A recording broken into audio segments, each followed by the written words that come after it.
another YouTube channel? You might be asking yourself that same question, and I totally get it. My name is Nathalie Marichal, and I'm a first-gen Latina, born to Cuban parents here in Hialeah. Well, I don't live in Hialeah. I live in Miami now, but I grew up in a place called Winter Park, Florida. And 5 years ago, I decided to move back, essentially, to Miami. So why did I create this YouTube channel, and why am I creating a video currently at 11:30 o'clock at night? Well, let me tell you. I created this channel because I want to keep la cultura alive. I want to keep Cuban culture, Cuban identity alive, especially as we go and pass down, through the generations. I'm currently first gen Juanita, first gen Latina.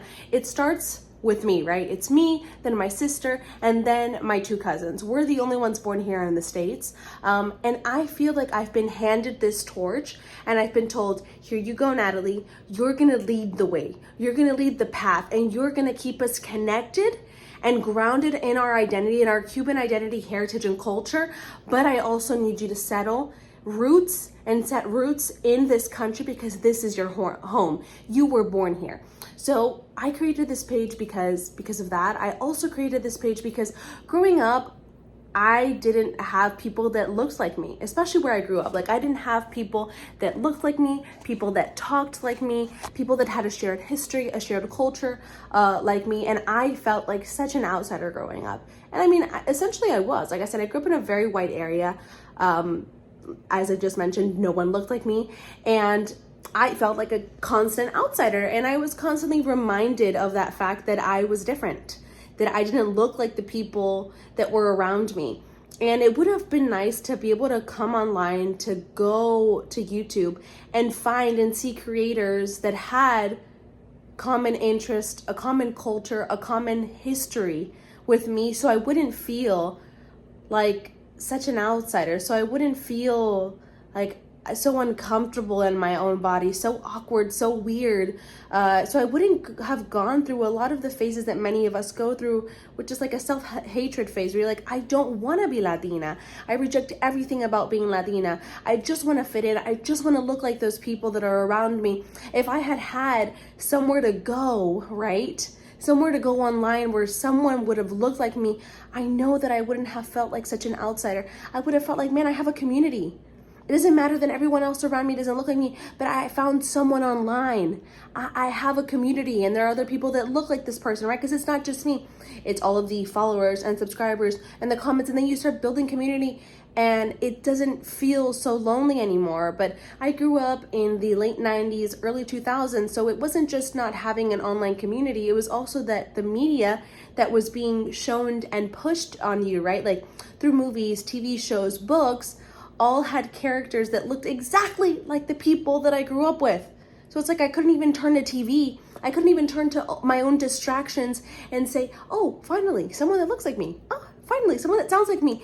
No, there was none of that. Like, representation wasn't a thing back then. And thank God that there's more of it now. But still, there are so many spaces for people like me, people like you watching this, to fill, right? Like, I didn't know how much representation mattered until I finally mattered, until I was finally represented. I got so accustomed to being a minority, to walking into a room and being like, 1, 2, okay, there's 2 people that look like me. We might have something in common. Or walking into a room and being like, oh, there's 0 of me. I got so accustomed to that. I got so accustomed to being a minority and feeling like a minority and feeling like an outsider and just not feeling 100% connected to myself, connected to my history, connected to my heritage. And not to dismiss the part of me that's American, because I love being an American. I love this country. And also, I love being Cubana. I love my heritage. I love my Spanish language. I love my Cuban accent. I love our cafecito culture. I love dancing salsa. Like, I love all those things, and I wish all of that could have existed where I lived. Like, I could have represented both of those so beautifully, but there was no one else to show me, to lead the way. So, as humans, you want to fit in. You want to, you want to fit in. You don't want to be the minority. No one wants that. And you're constantly reminded because people are always asking you, what are you? What are you, Natalie? What are you? What are you? What are you? A human being, my dude. I'm a human. But of course, that question wasn't that. That question was like, where are you from? Because you're definitely not from here. You're definitely not one of us. And it's like, yeah, I am, dude. Like, do I need to walk around with my birth certificate? But even if I did, that wouldn't suffice because the question stems from me not looking like them.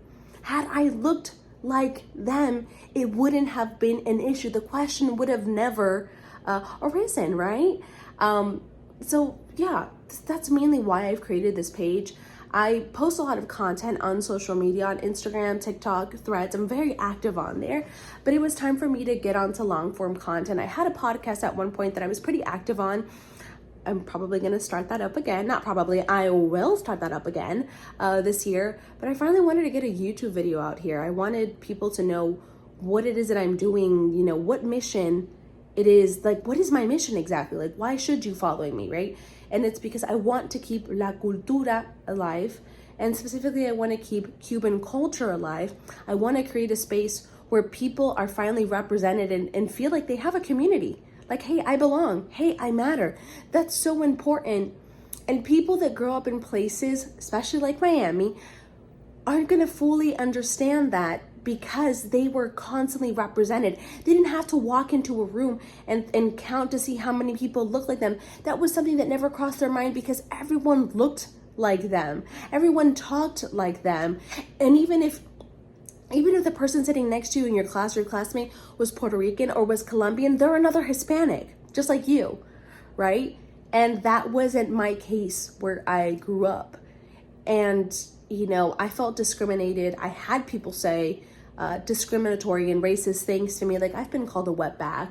I've been called a spig. I've been told to go back to my country. I've been told to jump the border. I've been told all these things. So that compiled with people constantly asking me what I am and just other things, you start to feel like this isn't your home, even though you were born here, right? And like, this is my home.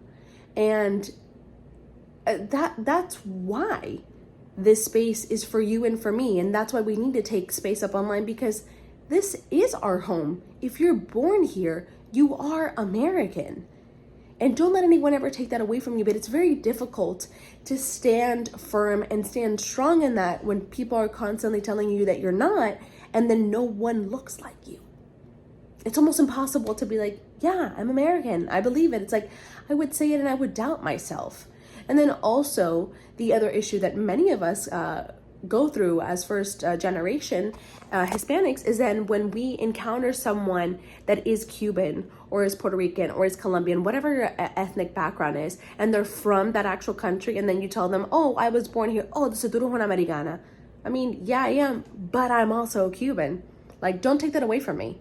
So I'm just creating this space for all of those, what I call in-betweeners, where we just felt like we didn't have a cultural identity, right? We're kind of homeless in that sense.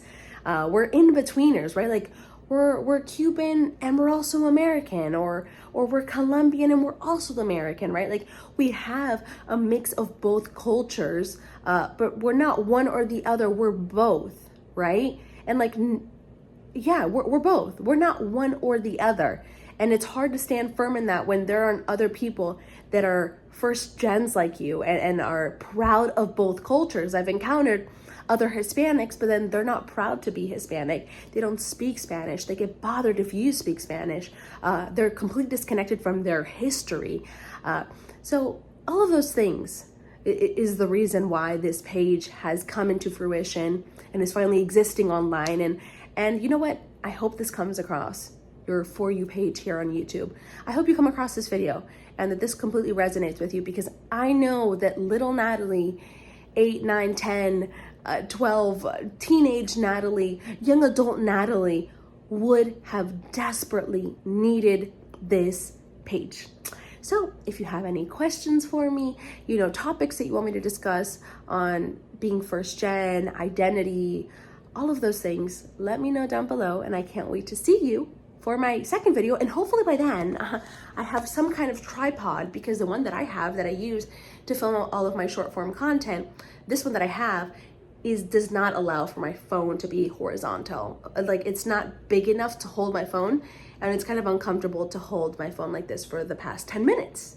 So, yep, see you in my next video. Besitos.